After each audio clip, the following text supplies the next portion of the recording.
वैसे मैंने अंग्रेजी में लिखा है, इसलिए मैंने सुना है कि सुप्रीम कोर्ट बार में अंग्रेजी ही चलता है। आई एम वेरी ग्रेटफुल, आप सबका मैं शुक्रगुजार हूँ, thank you.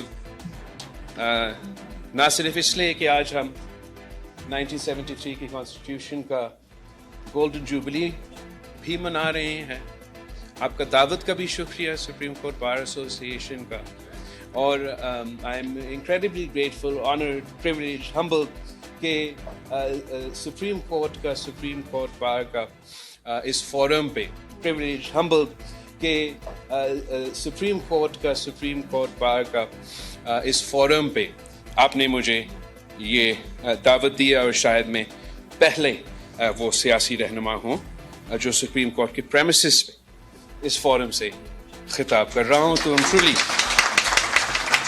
honored and humbled. It is indeed a privilege. And we appreciate the role of the bar in upholding the law, rule of law, constitutionalism, and human rights in Pakistan. We appreciate that the bar has played this role regardless of the political inclinations of individual members of the bar and the office bearers of the Bar Association. The nation values this bipartisan struggle against dictatorship waged by the legal fraternity.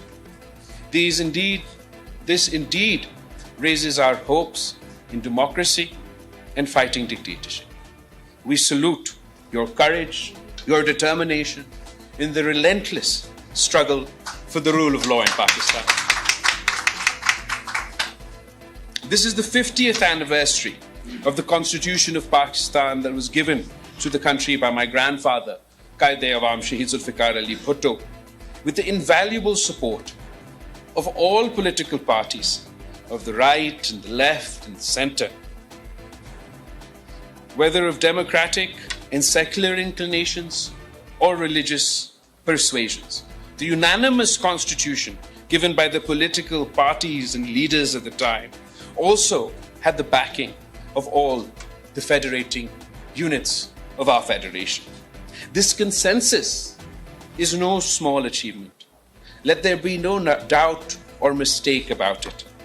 Under the leadership of Qaid-e-Awam, the political leaders of the time rose above political partisanship, a value that has since systematically eroded over the years.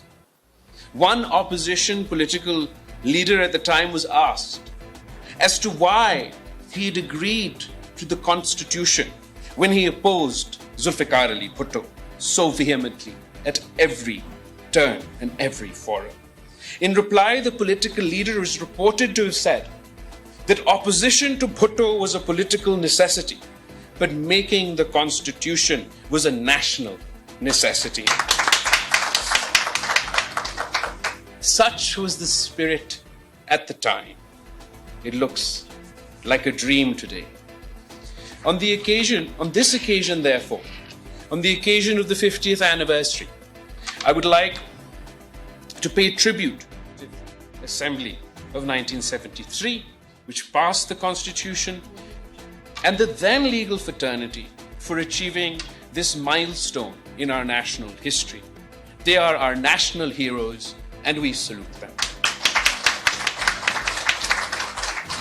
Standing before this august gathering in the premises of the Apex Court of Pakistan, I would like to share with you my thoughts and perceptions about how we see the role played by the judiciary in defending and advancing democracy.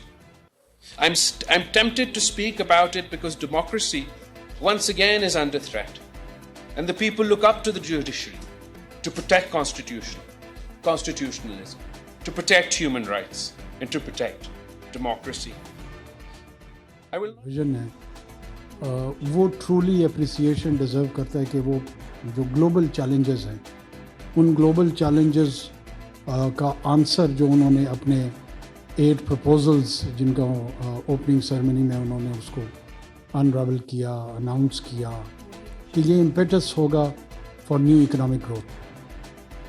ये न सिर्फ China के लिए opportunity create करता है बल्कि China के साथ साथ ये पूरे रीजन और अक्रॉस द रीजन ग्लोब के लिए करता है। हमारे यहाँ शायद अभी तक BRI की जो एप्रिसिएशन है वो उस सतह की नहीं है जो होनी चाहिए। ये ओशंस को, ये लैंड रूट्स को, ये एविएशन के सेक्टर में एयर कनेक्टिविटी को कुर्बत भी पैदा कर रही है, और उस कुर्बत के साथ साथ जो है ना एक पीपल सेंट्रिक अप्रोच के तहत लोगों को मौके फराहम कर रही है कि वो उससे माशी तौर पर मुस्तफ़ीद हो सकें, समाजी तौर पर मुस्तफ़ीद हो सकें, और एक बेहतर तर्ज ज़िंदगी या जो लाइफ स्टाइल है उसको अपना सकें। पाकिस्तान के लिए इसमें बहुत ज़्यादा अपॉर्चुनिटी है। हमारी तरफ से प्लानिंग, कोऑर्डिनेशन, कोऑपरेशन, जो 3 स्लोगन्स हम वहाँ से लेकर आए हैं वो ये है कि इस पे फोकस रहे, और जब ये 3 फेसेस आप जो है ना वो मेरिट के बेसिस पे करें, कंसल्टेशन ठीक कर लें, कोऑर्डिनेशन कर लें, कोऑपरेशन कर लें, तो जो as merely a 15-page document. And those who upheld the abrogation not only disgraced themselves, but also heaped disgrace on the people and on our nation. They are the traitors of the nation, and their actions were nothing but treacherous. History will always remember them with this title. That is why it is important to jealously safeguard the Constitution and relentlessly pursue those who have subverted it. I've been a member of Parliament now for 5 years and have seen the role played by the judiciary from the perspective or the vantage point of Parliament. The restoration of the judiciary as a result of orchestrated public demonstrations in March 2009 is a seminal incident in the judicial history of Pakistan that had a profound impact on the judiciary-parliament relations. In the words of a leading lawyer and member of the movement for the restoration of CJP Iftikhar Chaudhry, he later stated that the 2009 restoration as a result of public pressure had resulted in judges prone to arrogance and a bar prone to violence. We witnessed unprecedented judicial activism in the wake of its restoration in 2009. Iftikhar Chaudhry, Chief Justice Iftikhar Chaudhry, Honorable Sabiq Chief Justice, declared that not Parliament but the Constitution was supreme. And the Constitution was what the judges said it was. Not what it actually said, not what the founders said, but what he said. In the 18th Amendment in 2010, for which, once again, consensus within Parliament allowed for the passage of the 18th Amendment and the restoration of the 1973 Constitution, for which we're grateful to President Asif Ali Zardari, for which we're grateful for Senator Raza Rabbani and the entire drafting committee. The 18th Amendment in 2010 had closed the doors of judges to legitimize constitutional abrogations. It barred judges from taking oath under the PCO, and they could no longer, at least in theory, uphold the subversion of the Constitution. The scope of punishment for abrogation under Article 6 was also widened by including in it those who upheld the abrogation.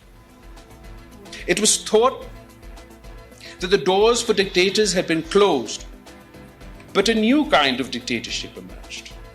Previously, the Parliament was sent home by executive order of the President that was endorsed by the judiciary. After the 18th Amendment, when that was made impossible, the judiciary started sending home prime ministers on its own. Thus, former Prime Minister Yusuf Raza Gilani was sent home for not writing a letter to the Swiss government to implicate his own president in a criminal case, even though the Constitution protected the president from prosecution as long as he was in office. The Pakistan People's Party survived this by nominating another MNA as our Prime Minister. The next government that followed the Pakistan People's Party also met the same fate. Prime Minister Nawaz Sharif was similarly sent home. The PMLN also survived this shock by nominating another MNA as their Prime Minister. It's unfortunate, but I must mention this, that in the 2013 general election,